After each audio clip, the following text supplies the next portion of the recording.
ನಮಸ್ಕಾರ. ತುಂಬಾ ಇಂಪಾರ್ಟೆಂಟ್ ಆಗಿರುವಂತ ಕೆಲವೊಂದಷ್ಟು ವಿಚಾರಗಳನ್ನ ಇವಾಗ ಹಂಚ್ಕೋತಾ ಇದೀನಿ. ಸ್ಪೆಷಲಿ ಚಿನ್ನ ಮತ್ತು ಬೆಳ್ಳಿಯ ದರದಲ್ಲಿ.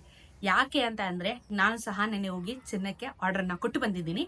ಅವ್ರ ಹತ್ರ ಹಿಂಗೆ ಸಂಭಾಷಣೆಯನ್ನ ಮಾಡ್ಬೇಕಾದ್ರೆ ಚಿನ್ನದ ಬೆಲೆ ಯಾಕೆ ಇಷ್ಟೊಂದು ರೇಟ್ ಆಗ್ತಾ ಇದೆ, ಕಮ್ಮಿ ಆಗೋ ಚಾನ್ಸಸ್ ಇದೆಯಾ ಅಂತ ಹೇಳಿ ಹೀಗೆ ನಾರ್ಮಲ್ ಆಗಿ ಕಾನ್ವರ್ಸೇಷನ್ ಮಾಡ್ಬೇಕಾದ್ರೆ ಕೆಲವೊಂದಷ್ಟು ವಿಚಾರಗಳು ಗೊತ್ತಾಯ್ತು. ಯಾಕೆ ಇಷ್ಟೊಂದು ಬೆಲೆ ಏರಿಕೆ ಆಗ್ತಾ ಇದೆ, ಕಮ್ಮಿ ಆಗುತ್ತಾ ಅಂತ ಹೇಳಿ ಚಿನ್ನದ ಅಂಗಡಿ ಅವ್ರನ್ನ ಕೇಳಿದ್ರು ನಿಮ್ಗೆ ಅಪ್ರಾಕ್ಸಿಮೇಟ್ ಐಡಿಯಾ ಸಿಕ್ಬಿಡುತ್ತೆ. ಸೊ ಹಿಂಗೆ ಮಾತಾಡ್ಬೇಕಾದ್ರೆ ಕೆಲವೊಂದಷ್ಟು ವಿಚಾರಗಳು ಅವರು ತಿಳಿಸಿದ್ರು. ಯಾಕೆ, ಏನು ಕಮ್ಮಿ ಆಗುತ್ತಾ, ಮುಂದಕ್ಕೆ ಜಾಸ್ತಿ ಆಗುತ್ತಾ ಅಂತ ಹೇಳಿ ಸಂಪೂರ್ಣವಾಗಿ ವಿಡಿಯೋದಲ್ಲಿ ತಿಳಿಸ್ಕೊಡ್ತೀನಿ. ಚಿನ್ನ ಮತ್ತು ಬೆಳ್ಳಿಯ ದರ ಇವತ್ತೆಷ್ಟಿದೆ ಮಾರುಕಟ್ಟೆಯಲ್ಲಿ ಅದನ್ನು ನಾವು ತಿಳಿಸ್ಕೊಡ್ತೀನಿ ನಿಮಗೆ. ಸೊ ಚಾನೆಲ್ನ ಸಬ್ಸ್ಕ್ರೈಬ್ ಮಾಡ್ಕೊಂಡು ವಿಡಿಯೋನ ಸ್ಕಿಪ್ ಮಾಡ್ತಿರೋ ಹಾಗೆ ಕೊನೆವರೆಗೂ ನೋಡಿ. ಸೊ ಚಿನ್ನದ ಬೆಲೆ ಇಷ್ಟೊಂದು ಪ್ರೈಸ್ ಆಗ್ತಾ ಇರೋದು ಯಾಕೆ ಅಂದ್ರೆ USA ದಲ್ಲಿ ಮತ್ತೆ ಚೈನಾದಲ್ಲಿ ಟ್ಯಾಕ್ಸ್ ರೇಟ್ ನ ಜಾಸ್ತಿ ಮಾಡಿದ್ದಾರೆ. ಸೊ ಆಲ್ರೆಡಿ US ಅವರು ಟ್ರಾಫ್ಟ್ ನ ಹಾಕಿದ್ರು. ಅದು ಹಾಕಿದ್ಮೇಲೆ ನಮ್ಗೆ ಆಕ್ಚುಲಿ ಚಿನ್ನದ ಬೆಲೆ ಇಷ್ಟೊಂದು ಪ್ರೈಸ್ ಆಗ್ತಾ ಇರೋದು ಅನ್ನೋದು ನಾನು ತಿಳಿಸಿದೀನಿ. ಬಟ್ ಚೈನಾದಲ್ಲೂ ಸಹ ಇವಾಗ ಚಿನ್ನದ ಮೇಲೆ ಅಥವಾ ಬೇರೆ ಎಲ್ಲ ಗೂಡ್ಸ್ ಗಳ ಮೇಲೆ ಟ್ಯಾಕ್ಸ್ ಜಾಸ್ತಿ ಮಾಡಿದ್ದಾರೆ.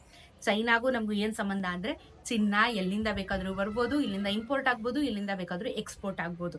ಚಿನ್ನ ಖರೀದಿ ಮಾಡೋರು ಏನ್ ಮಾಡ್ತಾರೆ, ಅವರಿಗೆ ಇಷ್ಟು ಸ್ಲಾಟ್ ಅಂತ ಇರುತ್ತೆ, 100 ಗ್ರಾಮ್ಸ್ 200 ಗ್ರಾಮ್ಸ್ ಇಷ್ಟನ್ನ ಖರೀದಿ ಮಾಡಬಹುದು.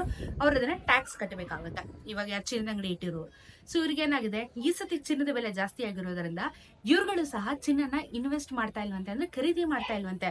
ಆರ್ಡರ್ ಎಷ್ಟು ಬರುತ್ತೆ ಅಷ್ಟನ್ನ ಮಾತ್ರ ಮಾಡ್ತಾ ಇದೀವಿ, ನಾವು ಇಂಪೋರ್ಟ್ ಎಕ್ಸ್ಪೋರ್ಟ್ ನ ಕಮ್ಮಿ ಮಾಡಿದೀವಿ, ಯಾಕಂದ್ರೆ ಟ್ಯಾಕ್ಸ್ ಜಾಸ್ತಿ ಮಾಡಿದ್ದಾರೆ. ಅದಕ್ಕೆ ನಾವು ಟ್ಯಾಕ್ಸ್ ಪೇ ಮಾಡಿ ನಿಮ್ಗೆ ಚಿನ್ನದ ಬೆಲೆನೂ ಕಮ್ಮಿ ಕೊಡಿ ಅಂದ್ರೆ ಹೆಂಗಾಗುತ್ತೆ, ಅದಕ್ಕೆ ಚಿನ್ನದ ಬೆಲೆ ಜಾಸ್ತಿ ಆಗ್ತಾ ಇರೋದು ಅಂತ ಹೇಳಿ ತಿಳಿಸಿದ್ರು. ಸೊ ಚಿನ್ನದ ಬೆಲೆ ಅಫ್ಕೋರ್ಸ್ ಜಾಸ್ತಿ ಆಗಿದೆ. ಆಮೇಲೆ ಅವ್ರು ಹೇಳಿದ್ರು ಇನ್ನೊಂದು ಸ್ವಲ್ಪ ದಿನದಲ್ಲಿ, ಇನ್ನೊಂದು 2 ರಿಂದ 3 ತಿಂಗಳೊಳಗಡೆ 13,000 ರೂಪಾಯಿ ಆಗತ್ತಂತೆ 1 ಗ್ರಾಮ್. 22 ಕ್ಯಾರೆಟ್ ಚಿನ್ನ ಹೇಳ್ತಾ ಇದೀನಿ ನಾನು. 22 ಕ್ಯಾರೆಟ್ ಚಿನ್ನ 13,000ಕ್ಕೆ ಬಂದು ನಿಂತ್ಕೊಳ್ಳುತ್ತಂತೆ. ಬೆಳ್ಳಿಯ ದರ ಕ್ರಮೇಣವಾಗಿ ಕಮ್ಮಿ ಆಗುತ್ತಂತೆ. ಬಟ್ ಚಿನ್ನದ ಬೆಲೆ ವಿಪರೀತ ಜಾಸ್ತಿ ಆಗುತ್ತೆ. ಚಿನ್ನಕ್ಕೆ ಇನ್ವೆಸ್ಟ್ ಮಾಡಿದ್ರೆ ಇದು ಒಳ್ಳೆ ಟೈಮು, ಮಾಡ್ಕೊಂಬಿಡಿ, ಮುಂದಕ್ಕೆ ತುಂಬಾ ಕಷ್ಟ ಆಗುತ್ತೆ, ಇವತ್ತಲ್ಲ ನಾಳೆ ಚಿನ್ನ ಕೈ ಹಿಡಿಯುತ್ತೆ ಅಂತ ಕೊಡೋನು ನಂಗೆ ಸಜೆಷನ್ ಹೇಳ್ತಾ ಇದ್ರು. ಸೊ ಅವ್ರು ಹಂಚ್ಕೊಂಡಿದ್ದೀನ ನಿಮ್ಮೊಟ್ಟಿಗೆ ಹೇಳಿದ್ದೀನಿ. ಸೊ ನೆಕ್ಸ್ಟ್ ನಿಮ್ಮ ಚಾಯ್ಸ್. ಸೊ ಇವತ್ತಿನ ಬೆಲೆ ನೋಡ್ಕೊಂತ ಹೋಗ್ಬಿಡೋಣ. ಇವತ್ತು ನಮಗೆ 24 ಕ್ಯಾರೆಟ್ ಚಿನ್ನ 1 ಗ್ರಾಮ್ಗೆ 9,808 ರೂಪಾಯಿ, ನೆನೆ 9,808 ರೂಪಾಯಿ. 10 ಗ್ರಾಮಿನ ಚಿನ್ನ 98,080, ನೆನೆ 98,080.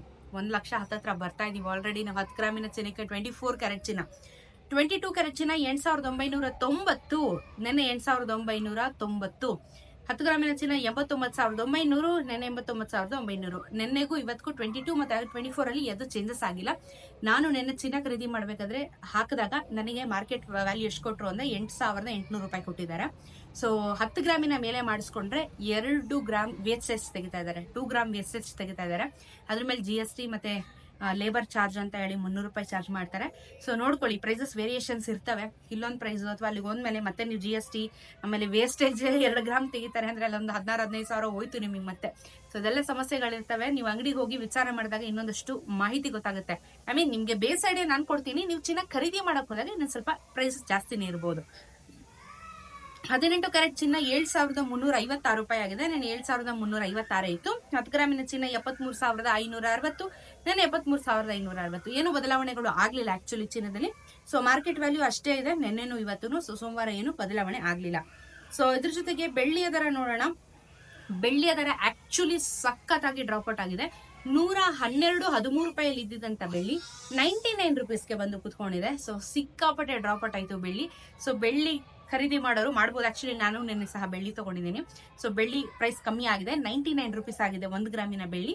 ಸೊ ಬೆಳ್ಳಿ ಖರೀದಿ ಮಾಡೋರು ಇನ್ವೆಸ್ಟ್ ಮಾಡಿ, ಚಿನ್ನನು ಮಾಡಿ. ಇವಾಗ ಮತ್ತೆ ಜಾಸ್ತಿ ಆಗುತ್ತೆ ಅಂತ ಹೇಳ್ತಾ ಇದಾರಲ್ಲ, ಸೊ ಖರೀದಿ ಮಾಡಿದ್ರೆ ಮುಂದೆ ಕೈ ಹಿಡಿಯುತ್ತೆ ಅನ್ನೋ ಒಂದು ಉದ್ದೇಶದಿಂದ ಅಷ್ಟೇ ಹೇಳ್ತಿರೋದು. ಮಾಡ್ಬೇಕಂತಿದ್ರೆ ಖರೀದಿ ಮಾಡಿ, ಬಿಕಾಸ್ ನಾನು ಇವಾಗ ಇನ್ವೆಸ್ಟ್ ಮಾಡಾಯ್ತು, ತಗೊಂಡಾಯ್ತು. ಸೊ ನೀವು ಪ್ಲಾನ್ ಮಾಡ್ತಿದ್ರೆ ತಗೊಳ್ಳಿ. ಈ ತರ ಎಲ್ಲ ವಿಚಾರಗಳು ಇದೆ ಆಚೆ ಕಡೆ ಚಿನ್ನ ಮತ್ತು ಬೆಳ್ಳಿಯ ದರದ ಬಗ್ಗೆ. ಸೊ ಮಾರುಕಟ್ಟೆಯ ಬೆಲೆ ನಿಮ್ಗೆ ತಿಳಿಸ್ಕೊಟ್ಟಿದ್ದೀನಿ, ಅದರಿಂದ ನಿಮ್ಗೆ ಹೆಲ್ಪ್ ಆಗಿದೆ, ಇನ್ಫಾರ್ಮೇಶನ್ ಸಿಕ್ಕಿದೆ ಅಂತ ಭಾವಿಸ್ತಾ ಇದ್ದೀನಿ. ಇದೇ ರೀತಿ ವಿಡಿಯೋಸ್ಗೆ ಚಾನಲ್ ಸಬ್ಸ್ಕ್ರೈಬ್ ಮಾಡ್ಕೊಳ್ಳಿ. ಸಿಗೋಣ ಮತ್ತೊಂದಷ್ಟು ವಿಡಿಯೋ ಒಂದಿಗೆ. ಸದ್ಯದ ಮಟ್ಟದಲ್ಲಿ ಚಿನ್ನದ ಬೆಲೆ ಕಮ್ಮಿ ಆಗಲ್ಲ.